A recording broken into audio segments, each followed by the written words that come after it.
I'm Ben Byes. And I'm Carly Byes. We've been married for 12 years and together for 15 and have 2 boys. This is our story of a controlling church and spiritual abuse and how it shook our relationship and clouded our view of God. Our desire is that our honest view of pain and trauma in relationships can provide hope and the courage to hold on when life does not turn out as planned. While also providing a dash of humor and loving banter. We are still working to find wholeness, and we welcome you on our journey.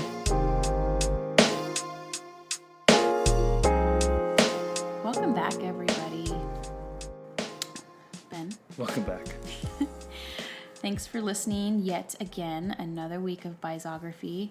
And picking up where we left off. Last episode was about, just kind of our first year out of the church and what that looked like, what that felt like, and kind of wanted to focus more on this episode, just when things kind of started feeling really hard after the euphoric state kind of passed over us. But there was a lot that went on that first. Yeah, that first year, like all of 2010. My sister got married. Well, my grandma passed away. My grandma ended up passing away in August that year. And I remember just being so thankful that she was able to see us as she had been praying for us for so long, being at the church, and I was so happy that before she died that she was able to witness like her prayers for us and that we were able to leave. Remember that being a really neat thing because she was like just really special in our lives. And so my sister got married a couple months after that, and I remember being able to enjoy that so much more maybe than I would have because we were just totally free. You didn't have to expect a phone call. You didn't have to like leave the wedding early for some other photo shoot you had to do or be at to like, I don't know. Hey, a movie, all right. Yeah, or attend just give me a break. an opening movie night. It was just like so enjoyable just to be there and be with our friends and just felt it. I remember it feeling just like a normal life, you know. I also ran my second half marathon that year. I trained with my close friend who was at the church. She and her husband at the church that we reference quite a bit. They also moved to the same area with us, and that was awesome. And just having at least the 4 of us to have each other to kind of process, you know, everything that had gone on. And there wasn't even, I don't know, it didn't feel like we processed a ton altogether. I don't know, did we? No. It was more you guys did, right? Yeah, I guess, if you can call processing just... Well, talking wanting about things. to just have a chimp come and eat his face. He's saying that because that was one like, of the jokes. Well, that was because that had happened during that time. There was like a chimp that like escaped a zoo and like had like clawed I think part of it was a lady. Face off. Yeah, I think a lady had like chimpanzees, and she was like they were her chimpanzees, and they were never mean, but and it's really it's extremely sad. So I don't want to laugh about it, but it literally like ate her face off. And she was on Oprah. And that's right. Yeah. All bandaged up, but... Remember Oprah? Yeah. Remember that was a show? She was just on the Apple event. Releasing the new Apple thing. Oh. Yeah. Yeah. I knew Oprah because that's what I did during the day when Ben was gone. Watched Oprah. But anyway... The chimp, it was like the chimp became our joke. Like, I'm going to go chimp on him or whatever. The former pastor, obviously. Just let's release a chimpanzee on his face. I'll give Carly the credit. She was the first one to come up with that joke. So that is true. Thank you for. I wasn't gonna say that myself, but I appreciate you giving credit where credit's due. Yeah. We have never released a chimpanzee on him yet. Not yet. Anyone has a chimp? That's why we started. That's why we started the podcast, so we can get more. Now that we get to following. the final point, Get who has more a of chimpanzee a that will eat a face off? So that we have more just power behind us when we do this. Yeah. Anyway, so having our friends close by was great. My girlfriend and I trained together for a half marathon, and it was awesome. We like had a goal to what we wanted to run it under. We did that, and all while still like really struggling with what we know our lives to be now, but still wasn't able to like really articulate that. Like, why aren't things so great? You know, they were better than they were. That's the thing. Like our situation was better than it was, but it wasn't great. We weren't feeling great. But I think maybe that's why it took us so long to really push through those things and push up against those walls that each of us had, because we were just thankful to not be at the church anymore. So it makes you.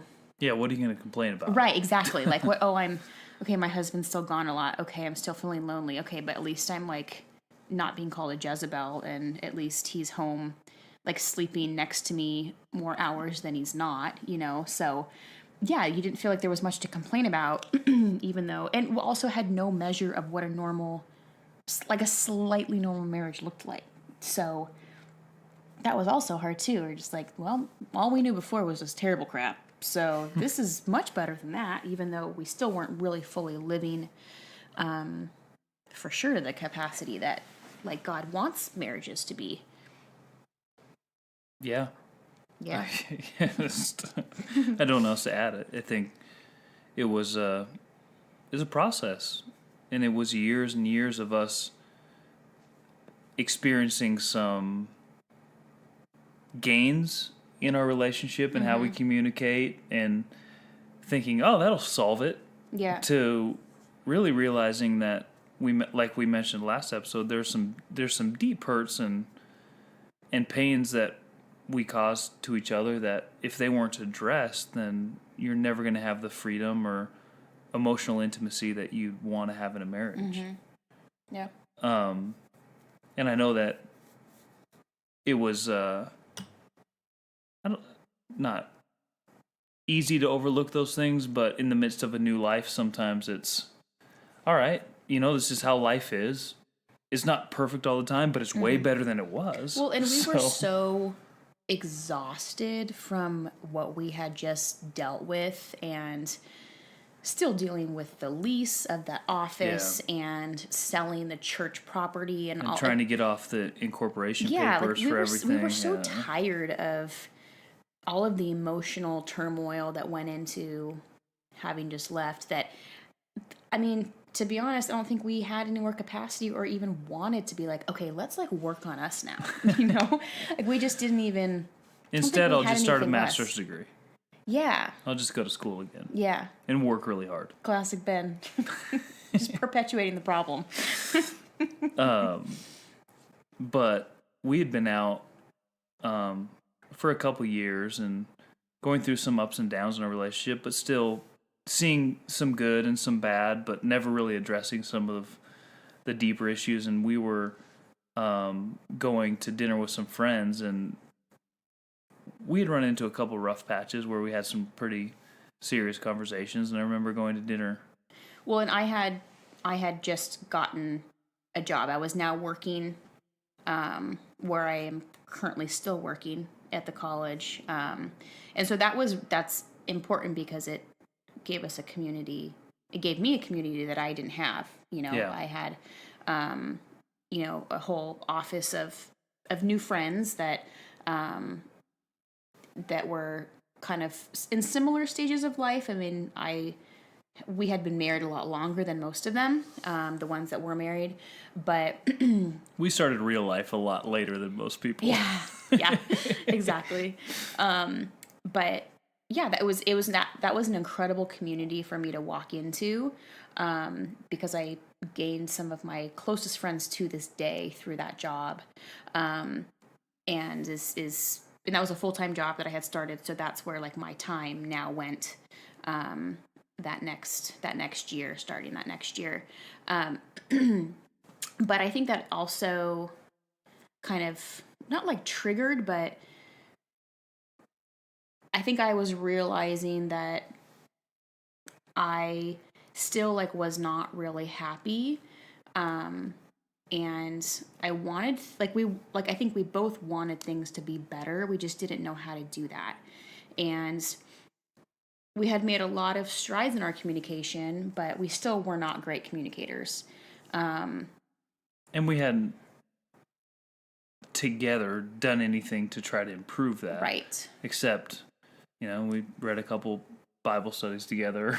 But we didn't have any premarital, so like that's the importance of premarital. Like they talk about those things. And granted, like when you're you can only prepare so much for going into marriage. Like I get that too. But I think there are key pieces, of just how to resolve conflict and those sorts of things that we never learned, and then we learned really bad habits on like defense mechanisms towards that to now learn like we're a new couple, but then also having to reverse all of our bad habits just felt like impossible. Like I don't even know how to do that. But I just knew that I wasn't feeling happy. I wasn't like, my feelings weren't changing. I was still feeling really sad. And I think that slowly me personally was still realizing or beginning to realize like little by little, like how much Ben had like really hurt me. And I'll just speak for like myself, and then Ben will share, how he was hurt by me. But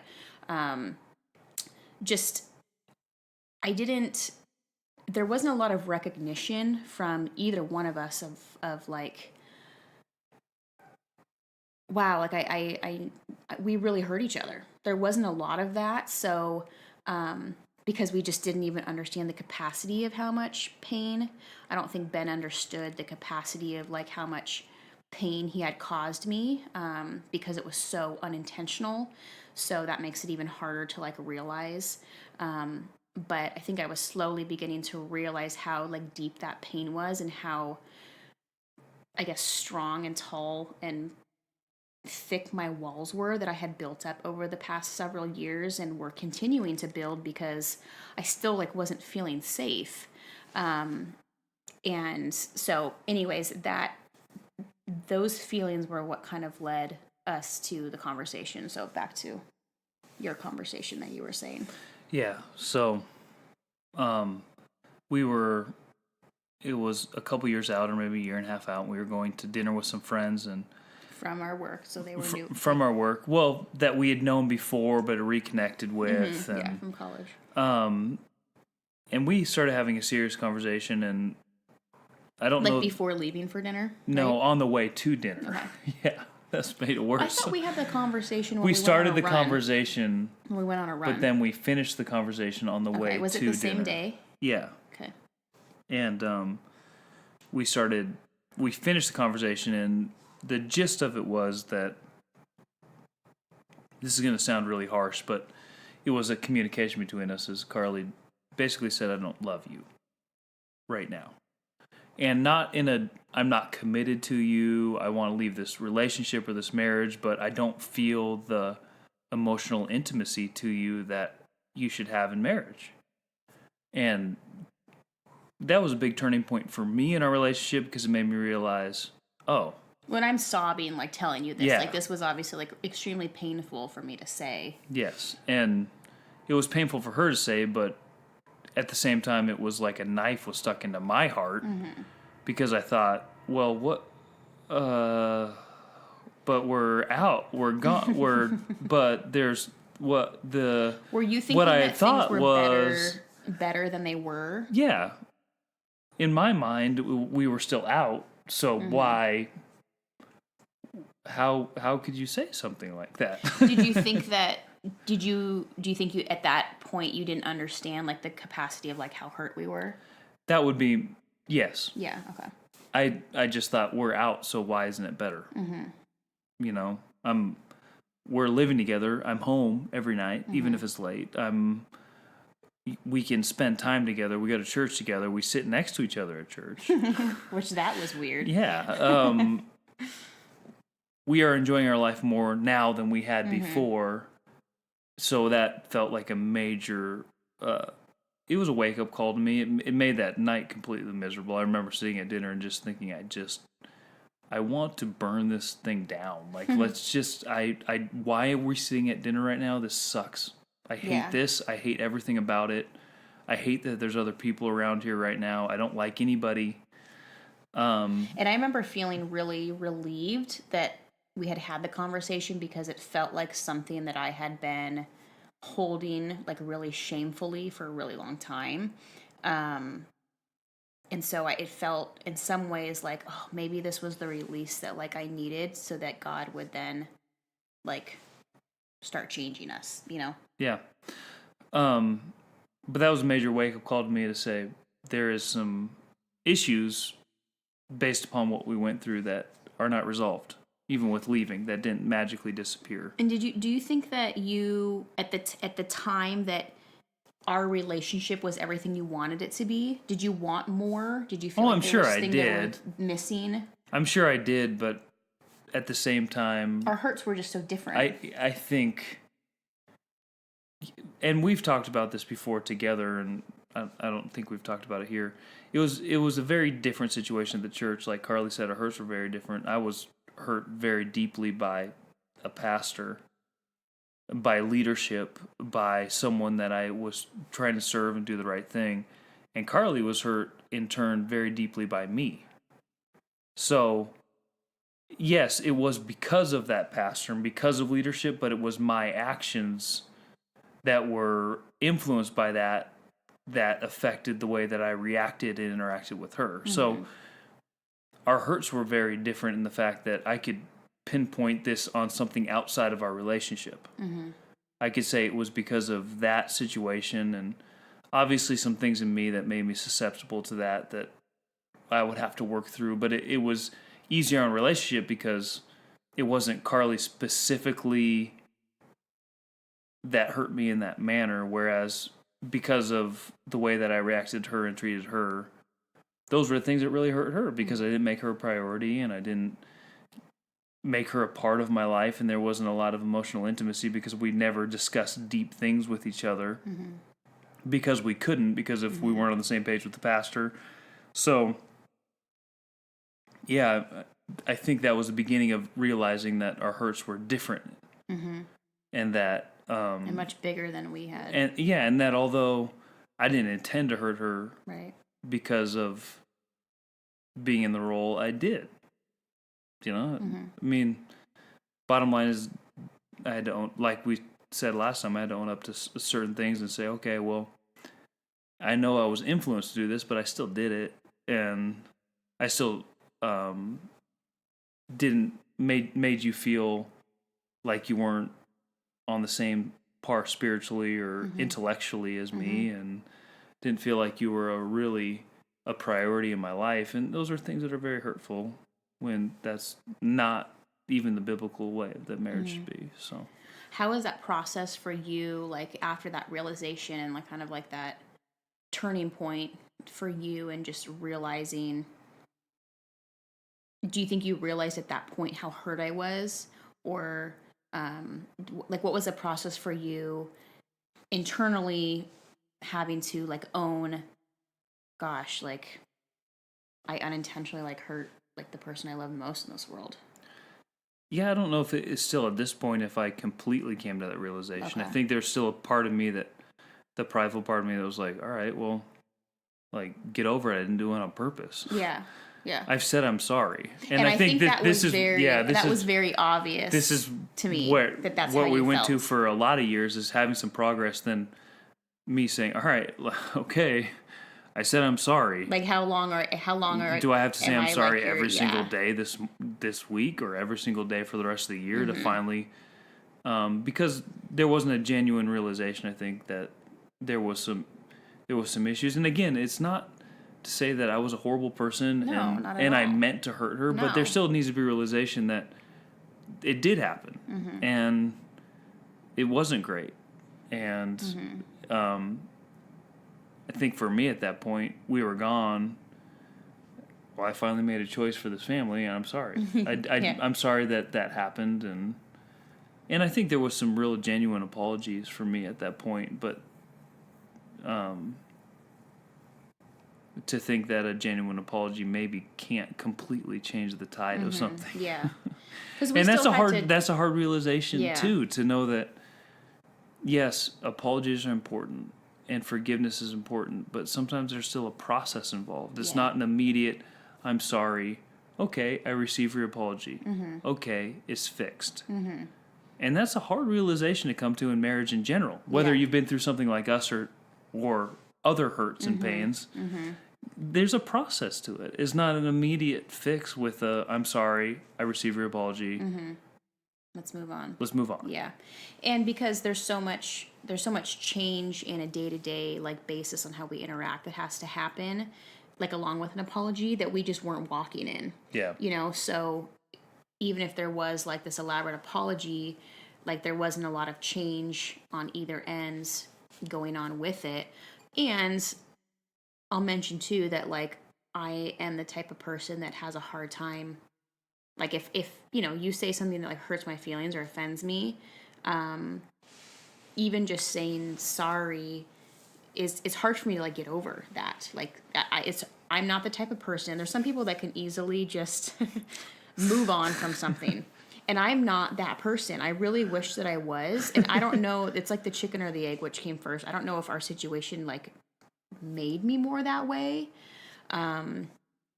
Or I'm trying to think if I was always that way. I mean, I think I don't know. It's hard to know. Like, well, part of Carly's personality is she's very justice oriented. So I think that feeds into that aspect of saying a simple apology. I'm not going to be able to just accept that. Like, there has to be a justice action associated with it. So that makes sense. I don't know if it's a chicken or the egg. I think that was maybe the part who of my you are, personality but then anyways, but then now I'm extra protective of myself. Yes, now the walls go up and there's extra. Like, are you sorry? You're really sorry? Yeah. Well, show me how sorry you are.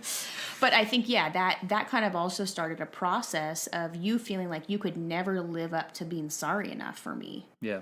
And that was something that I unintentionally put on Ben because I was so hurt. I didn't feel like I was getting, like, I didn't feel like he really understood the capacity that I was understanding, like, slowly through our healing process of how much he had hurt me. I didn't think until really just the past couple years, I never felt like he really fully understood that it always kind of felt like he was holding on to a little bit of that pride of like, okay, I didn't mean to do it. So like, when are we going to get over this? You know? And that was really obvious to me that was his attitude and his mindset.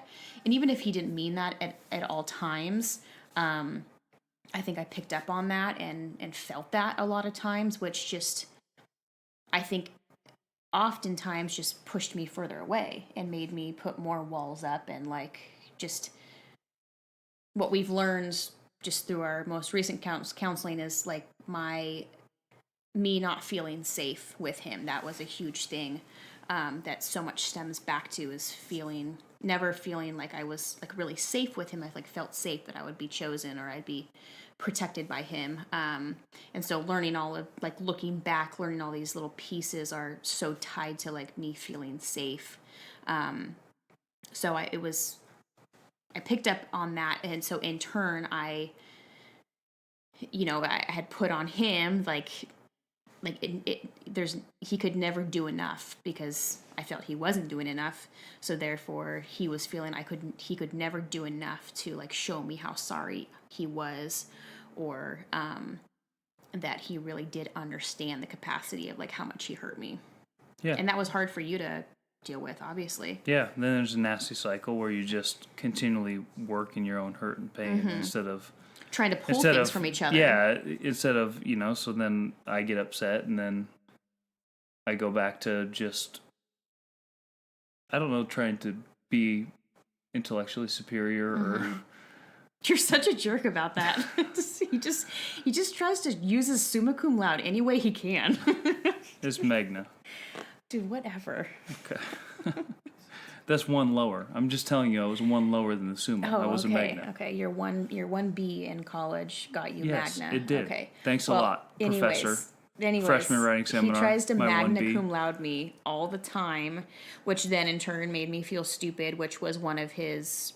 That was one of the ways that you would show your dominance over, like, especially like in the old church.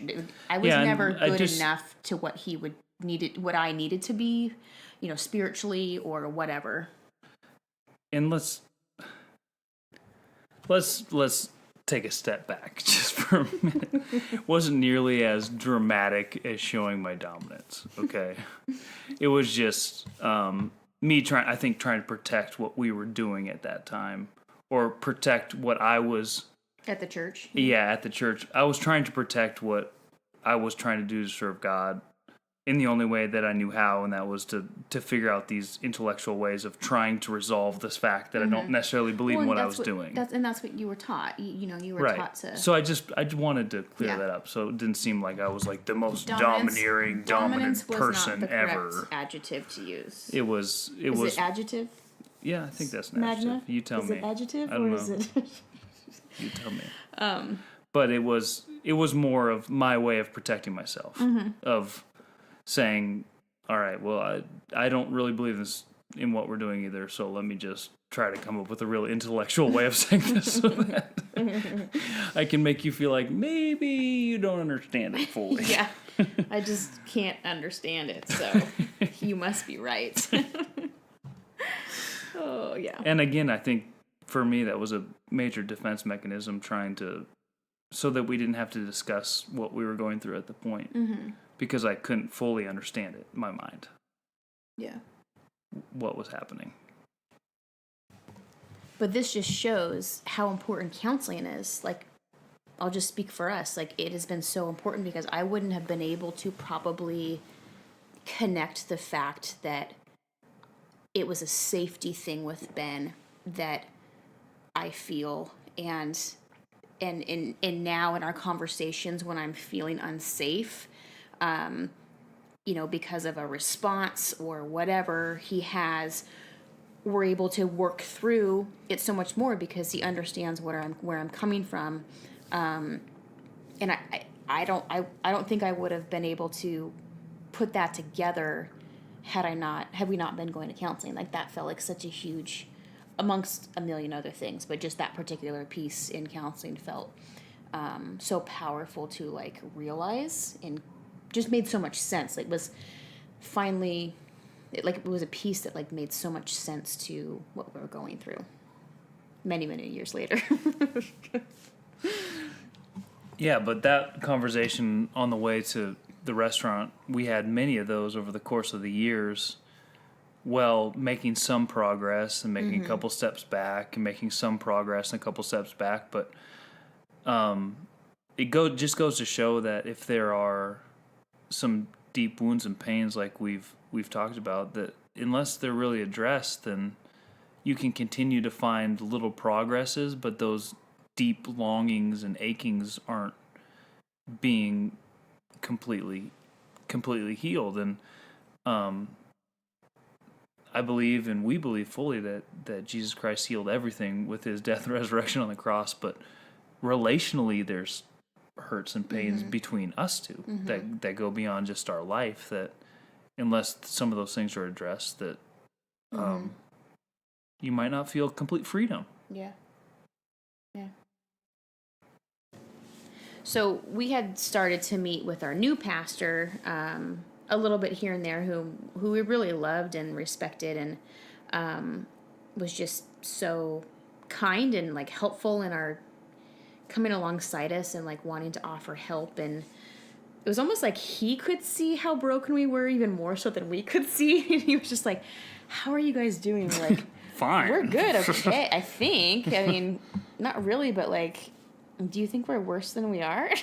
Boy, was he right. But he kind of offered us like just what would have been premarital counseling, I guess, just kind of basic communication tactics and conflict resolution, sort of things that people would do probably in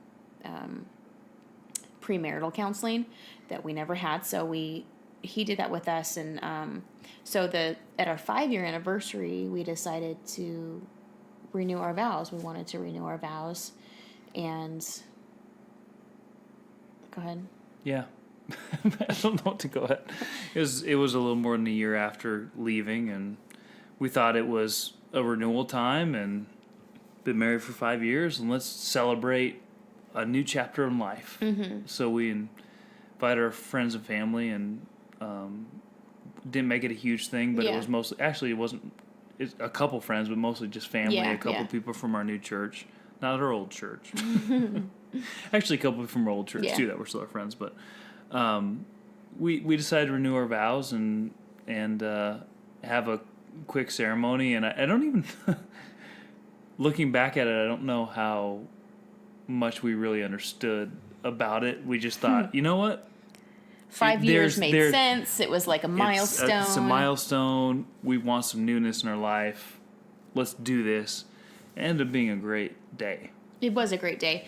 I remember when we first got to our church, our new church, where we still attend, the administrator at the college who invited us was like telling us about a husband and wife who had gone through something similar to us, and just saying how 3 years later the wife was still really dealing with like a lot of the trauma and stuff like that. And I remember thinking, and Ben too, he doesn't remember this, but I specifically remember him saying, I don't remember this.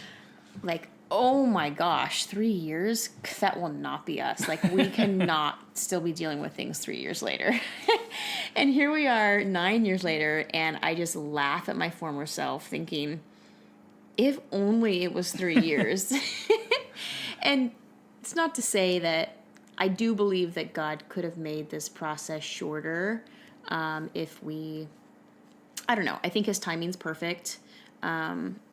I wished he would have made it shorter because it's been a long 9 years, but I just have to trust that like his timing is right, and we're here today with the most, I guess, just growth that we've had the past couple of years that we've had in all of 9 years. But I say that because now looking back, we've celebrated, this will be our 13th year of marriage. Like looking back at our 5-year vow renewal, like, what did we even think was like so renewing about that? And what must have other people thought in like our family who didn't know our whole story? Oh, cool. You've been married for 5 years. You're going to renew your vows. So apologize to any family members who thought, why are these people so narcissistic? Are they going to do things every 5 years? It did feel very like just so all about us. But at the time it felt fine. But now I look back at it thinking, and I think it really was fine. 5 years. It really was fine, and because of what we went through, and I think our family knew enough to know that we had gone through. Like they knew enough to know that we were a part of a weird church that you were never around, so they knew that. So I think they knew enough that, like, because I remember emailing everybody when we decided to leave the church, emailed the entire family to say, you know, we've decided to leave the church, and I think they were all obviously very excited. But yeah, looking back, it just feels like feels so premature, I guess, you know. But I think the way that we can look at it is that was important for us to do, to really start. We wanted to start afresh, and you know, our former pastor had married us, and so I think we wanted just to rededicate the fact that we were committed to each other, even if I wasn't in love with Ben. And she lied in her vows the second time around. They never say anything about loving the other person. Commitment. She's been completely committed, so no lie. Right. So. And what is love? Legitimately, is commitment. Right. It's commitment beyond emotion. So, right, but you want to feel the emotional connection, but obviously. We've had an amazing amount of love between us. Yes. It's commitment beyond what your emotional ability to commit is. Yeah, yeah. If we're doing one thing right, it's commitment. For sure, man.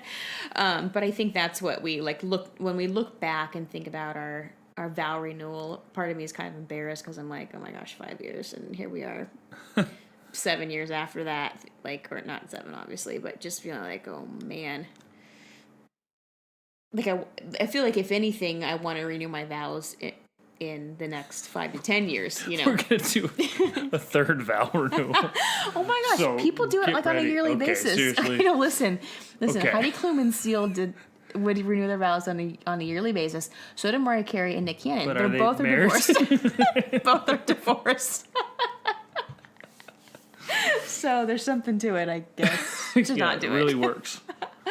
We'll go for a third if anyone wants to just suggest a great just party opportunity. It's going to be a destination. Yeah, just someone suggest it and give us the money and we'll do it. Yeah, it's going to be a destination vow renewal. Like a true vow, like a love renewal. That's what it's going to be. Yeah, someone watch our kids. Anyone want to volunteer? But Truman would love to be a part of a vow renewal. Oh, yeah. He'll be a teenager by that point. No, we're not waiting that long, I guess.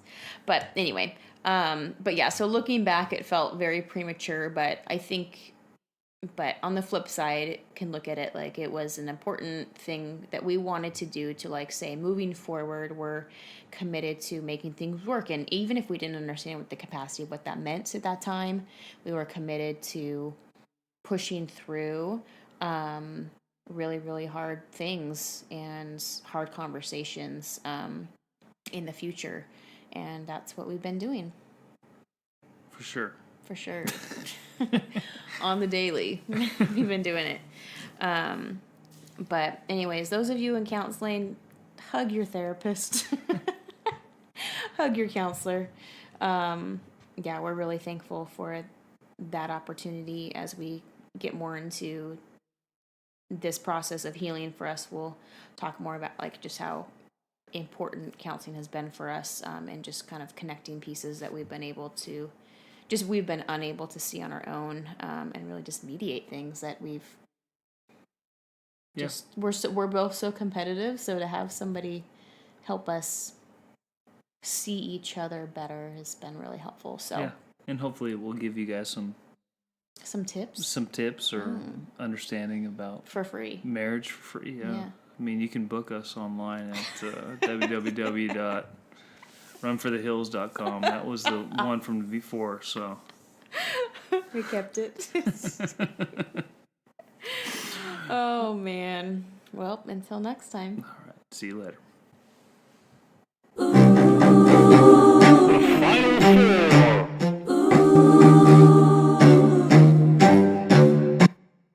And welcome to the Final Four. Welcome to the Final Four this week.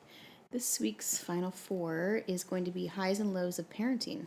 Yes, maybe not 4 of each, but just a few highlights and lowlights. I'll go ahead and start with a low light. Well, most of these have to do with Truman, probably just because he's older and Tate is only 2, so we have a little bit more life with Truman, and so these are mostly about him. And we all know if you have 2 kids, the second one just... Things aren't as big of a deal. No.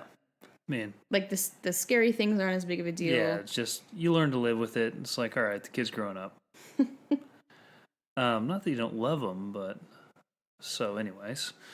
My first one with Truman, this is a low light again. My first time watching him by myself. I don't know how old he was. Just a couple months, I think. Or like 3 or 4 months. I don't know. He was young enough. He was young enough where he wasn't rolling over yet, and he wasn't moving. And Carly was going to go out with her friends, and this was like the big night for me to watch him by myself. And I put him on the bed in his room and turned around to get some pajamas, and all of a sudden I heard this plop, and turned around and he had fallen off the bed and was laying on the ground. Luckily, it's a really low bed. It's an extremely low bed. Yeah. It's like couch height. Okay, well, you can tell yourself that unless you're the person who lets the kid fall off the bed who's like not even old enough to roll over yet. And I don't know how it happened. I don't know how he moved. He'd never moved before. I have no idea how it happened. And it wasn't like I was looking through clothes for 5 minutes. I turned around and all of a sudden it was a plop, and he started crying immediately, and I picked him up and he just immediately stopped crying and just started laughing. And I thought, he might have internal bleeding right now. He might have internal bleeding right now. I can't believe, and I was shaking, and I'm just thinking, I'm horrible. This is never gonna watch the kids again by myself ever. So this was actually part of your plan Yeah. to get out of watching the kids by yourself. So I immediately told Carly she needed to come home. No, he didn't actually. He didn't tell me at all. I No. came home from dinner and he's sitting on the couch. Truman was in bed, sitting on the couch watching cartoons with like this look on his face. I'm like, hey, what's going on? Did something really bad happen? But I think he's fine. I've like made sure to go and check on him every 15 minutes or so to make sure he was breathing and stuff. I was like, okay. But I wasn't worried about it. I mean, it seemed like it was fine. I was majorly. I did check on him about every 20 minutes and put my hand in front of his mouth. He was breathing. Oh, those are scary times. If that happened with Tate at that age, it'd be like, yeah, well, just, rub it off, kid. Oh. No, we went to. Little tater. I'd say one of our highlights with Truman, Truman's just like a great kid. He really is. He is 4.5. He'll be 5 this summer. But when it came to potty training, I decided to wait until after football season was over. So he turned 2 that summer. I waited till football season was over. So we started in like October because I really didn't want to be walking to the bathroom during the football game, like on a regular basis, several times a game potentially. And with the stadium seats and all of that, it just was a lot of effort. And so, and I was pregnant at the time. So there just were like a lot of things going on. But, he just was like really ready, and it was everybody, I feel like every parent says like when they're ready, it's so much easier. And when they're not ready, like just don't push it. And I think especially with boys, people can say that boys can be harder or just maybe take a little bit longer than girls do potty training.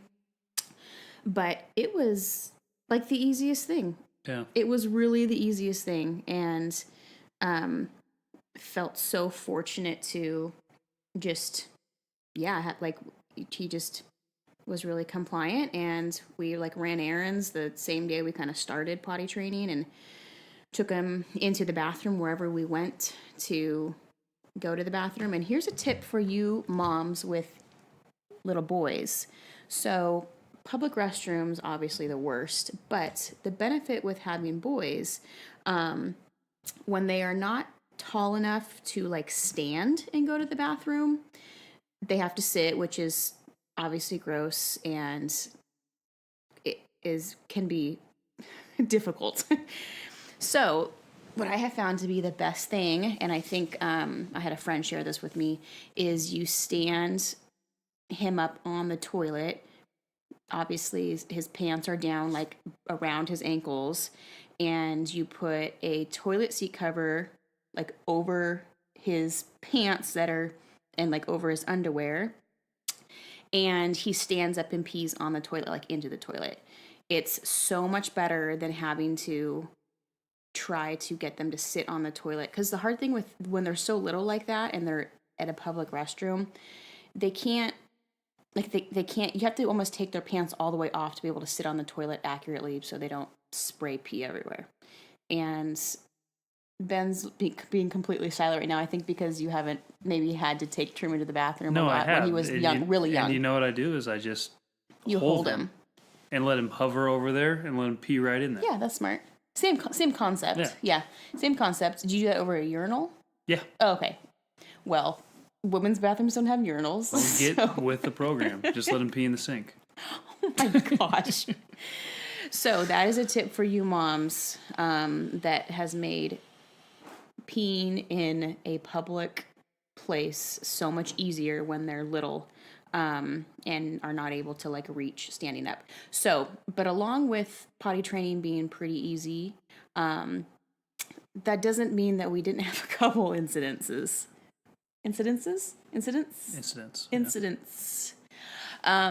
One of them being, so he was, a little over 2, almost 2.5. And he was potty trained at this point. We decided to go out to dinner, and go to Toys R Us afterwards. It was like kind of a fun thing. Was difficult for me to like let go of the fact that we were going to be letting him walk around in Toys R Us. Oh, R.I.P. Toys R Us. Remember when they used to be around? That sort of thing like makes me anxious. I hate the thought of like a kid not being in a cart, especially if you have a Truman, because he is just so excited about every little thing that he's incapable of listening and staying close by. Anyway, but we were, pushing ourselves to do fun things. Well, I was pushing myself. Ben was like, this is easy for him. But yeah, I'm pregnant, not feeling great. But so we go to Toys R Us. We're walking around. We're looking at all the Nerf guns. He's like so thrilled about it. And I'm like kind of smelling something. And I'm like, True, do you need to go to the bathroom? No, I'm okay. And, like just continuing to like do this waddle. But I just kind of kept smelling something. I'm like, okay, bud. Are you sure you're okay? Yeah. So he went from like being totally fine within like 10 seconds of like, my tummy hurts so bad. I'm like, oh no. So I grab him and just sprint to the bathroom. Like, okay, buddy, just hold it. Please hold it. And get into the bathroom. Well, it was not held. And let me tell you, hopefully you're not eating anything while listening to this. But so I sit him down, I pull his pants down, and it's already fully loaded. Fully loaded. And so I sit him down, I'm like, oh my gosh, I don't even know what to do at this point, because as I pull it down, it just smears everywhere. You know what I mean? And he just kept sitting on the toilet saying, oh no. Oh no, mama. I'm like, yeah, but this is not good. So I had to do the full like shoes off, pants off, underwear off. There was no like trying to save these underwear, which that was fine. I was fine with that. But I didn't know how we were going to like actually exit the bathroom, because it was terrible. And then he gets off the toilet seat cover is stuck to him, because it's just like, it just keeps getting worse and worse. Not only that, but it was wretched smelling. It was so bad. And so there was someone else in the restroom with us. And I just kept thinking, oh my gosh, I am feeling so bad for this person that's in the stall next to us. And Ben's waiting outside the door, like as a concerned first-time dad. Like, what's going on? More like lucked out. You're such a jerk. Just sitting there the whole time like, oh, thank God, I don't have to freaking clean up this poop. Well, you didn't even know at that point. So I didn't know. I smelled it going in. Right, but you just didn't know how bad it was.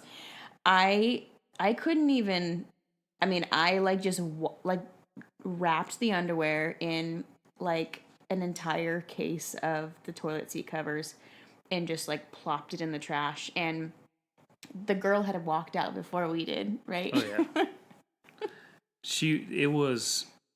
She walks out both throwing up in her mouth and pissed off at the same time.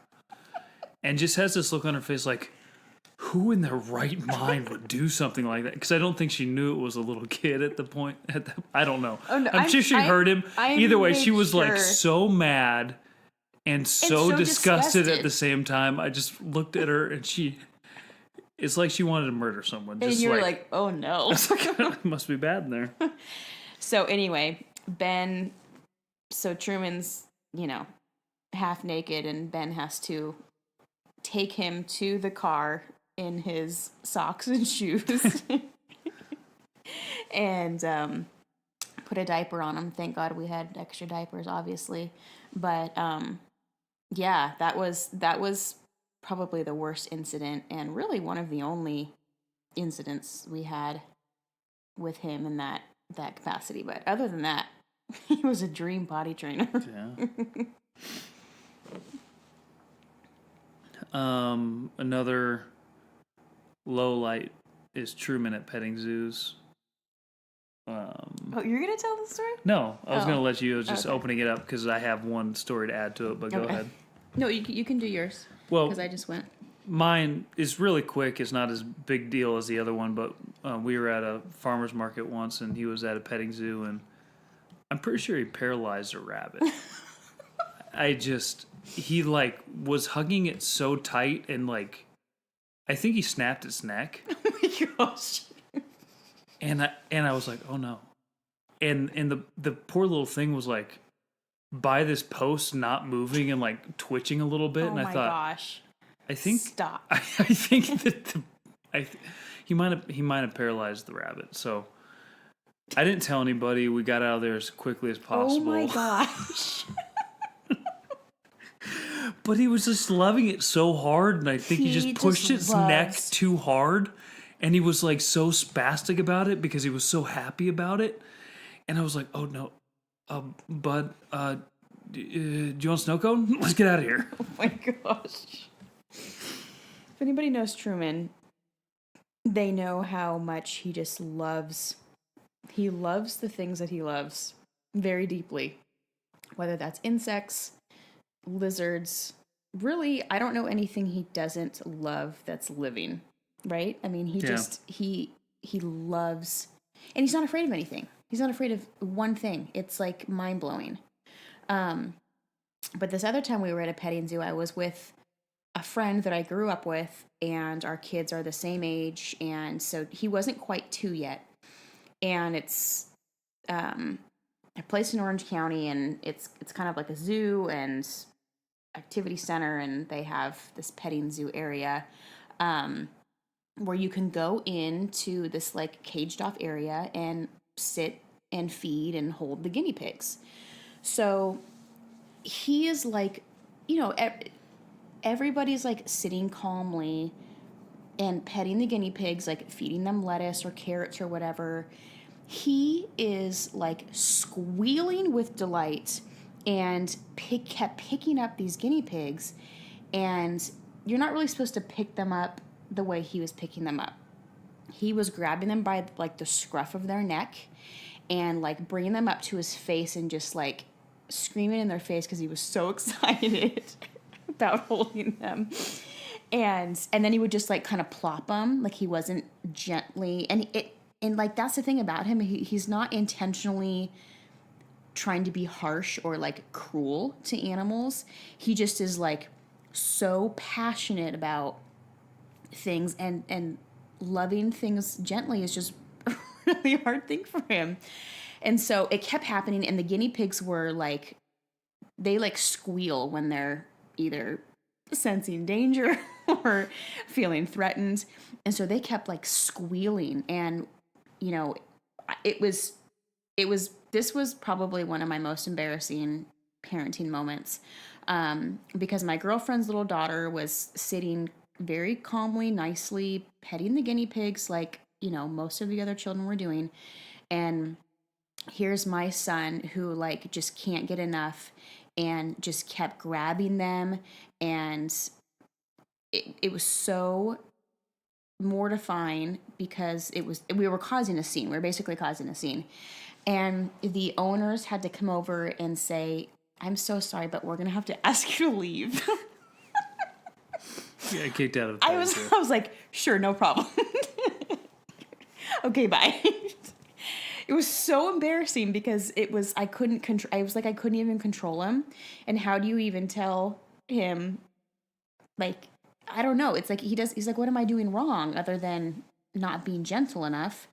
But oh my gosh, it was so embarrassing. It was so embarrassing. We got kicked out of a petting zoo, but that is like just so Truman. Go ahead. Probably another low light in our parenting is when Truman went through sleep regression at like 2 years old. Yeah, who knew that happened? Yeah. Who knew that was a thing? I don't even know if it was a thing, but for him it was a thing. A thing. And it was probably a month straight. at the longest, but like in baby years, that feels like 2 years. When he wouldn't go to sleep. We'd have to bribe him to go to sleep with like silly putty or a banana, like on Play-Doh. A walk, Play-Doh, something. Well, yeah. So he would go to bed normally, just totally fine. Lay him down, fall asleep. Now he was standing up, screaming, getting out of his crib. So then we transitioned to a bigger bed, and then was just incapable of. Oh no, he wasn't transitioned to a bed yet. This was before that. That was a whole nother transition. Yeah, and he. So he would just stand up, scream in his crib, and Truman, he doesn't back down. No, just like Carly. So anyway, he'll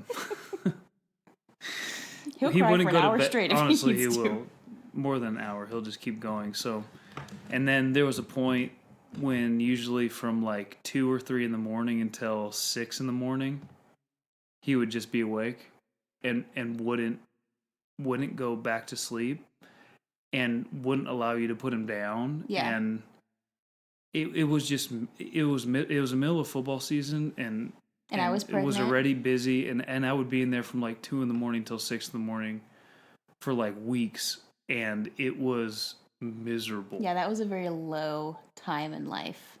Very low. Very low. I remember getting home and just pushing him in the stroller with just a glass full of whiskey, just straight whiskey, just walking him, just thinking this is how I'm that was the only survive. way we could get him to sleep. We'd have to put him in the stroller, walk him around, and he'd fall asleep, and then we'd somehow pray to God that we could transfer him without him waking up. And then he would wake up, and then we'd have to start the process all over again. Yeah. And during that process, I mean, I whispered some things in his ears that I wish I could take back, and I'm glad he couldn't understand. I feel bad about saying that as a parent, but it was just hours and hours in the middle of the night, and I just told him. Not even like I told him stage. very firmly, like, you need to get it together and go to bed. Just in other words, it didn't work for some reason. He wasn't getting it. No, he didn't get it. So anyway, that was a. That was so brutal though. It just that was. He's always been pretty bad at sleeping naps and stuff as a kid. He gave up his nap at 2 years old, and that was really difficult to handle. But he was always just really so happy-go-lucky and never fussy. So it kind of was like, okay, well, if you're not going to nap, at least you're not like a terror all day. And I think that was God's grace on us, knowing that he was a terrible sleeper, but he was never in a bad mood. Like, he was such a, like, just easygoing kid and baby, which praise God for that, because the sleep was like, whew. But that was a brutal month, a couple weeks to a month, whatever that was. Oh. I've got a few more. I'll just be really quick with these because they're not overly complicated. I feel like a fail and a win for me is I let them eat a lot without washing their hands, even though they're extremely dirty. Don't let Carly know that. But that's just, sometimes I forget, and sometimes they're in the middle of eating, and I'm like, well, they're already eating without washing their hands, so why stop them in the middle of eating? So this is news to Carly. But sometimes that happens. I cannot even believe you're telling me this for the first time. Sometimes it just happens. With their hands? Yes, sometimes it just happens, okay? Sometimes they're playing with worms, then I forget for them to wash their hands. Are you kidding me? And they're alive, and they're fine. So we'll move on from that. I cannot even believe this is happening right now. Wow. Yeah, I think a major win for us is that we just allow them to get dirty and do a lot of things and not worry too much about that. So. Yeah. So win for us as parents. Yeah. And and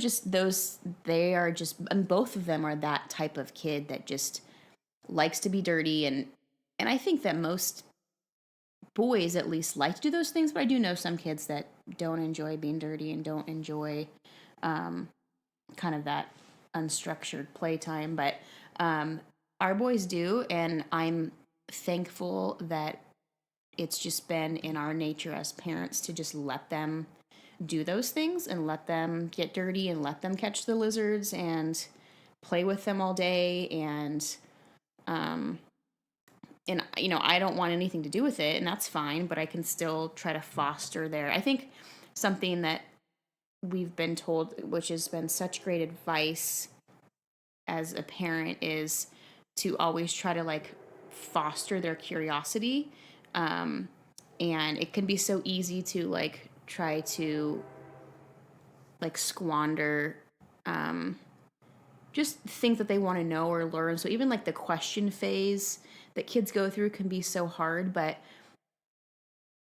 I found at times when I answer Truman, you know, with questions, because he's a very curious kid, when I answer him like as literal as possible, it's amazing what kids like retain and soak in. And then when they like share that with other people, like things that they've learned, like I can't think of anything off the top of my head, but when Truman has shared things that he's learned from like a book that we read that was maybe a little advanced for him, it's just such a proud parenting moment to feel like, wow, like they are retaining what you're teaching them or what you're telling them.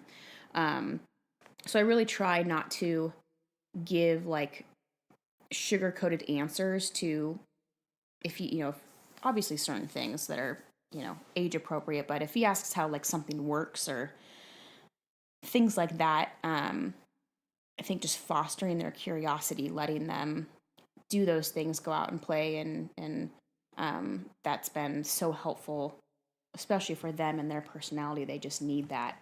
But it's fun to watch them enjoy those things and to grow in those ways. And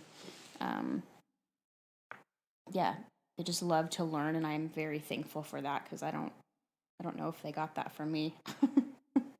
They maybe got it from Ben, as I'm staring at all 67 books that he's ordered on Amazon just in 2019. Yep. But we have great kids. We really do. They are definitely little turds sometimes, that's for sure. But we are thankful that they are ours, and that we have such a privilege to be able to be their parents. And I am not looking forward to, I guess, just the teenage years. I don't know, maybe they'll be great. It'll be great, I'm sure. Yeah, I'm sure they'll be great. In their own way. In their own way, sure, yeah. But they are fun right now. They're really fun. Well, did you have anything else? No, the only other high and low would probably be like in the ocean and the waves with Truman, because sometimes sometimes Truman almost goes under a little too much. But he's so adventurous, and he wants to go out farther and just wants to keep going out farther, and then he wants to be by himself, and I kind of want him to experience that, but then it's not always safe, so.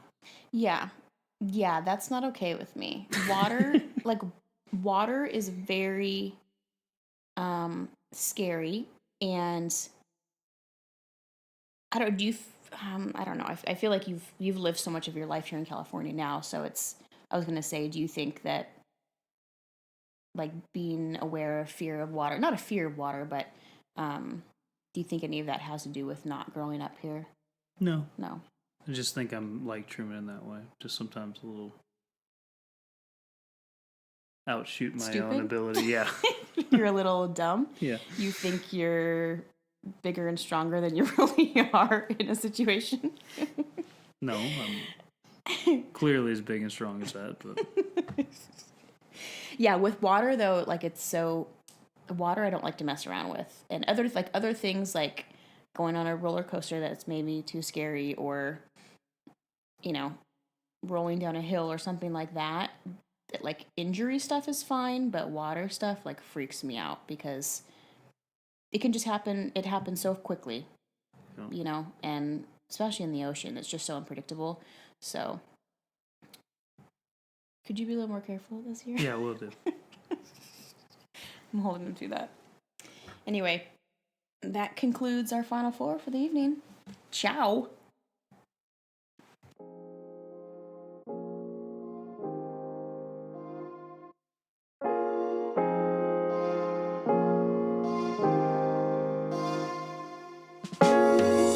Thanks for joining us on Biography. Please subscribe or leave a comment. And if you have questions or want to open up a discussion, you can find us on Instagram or Facebook at Biography. See you next time.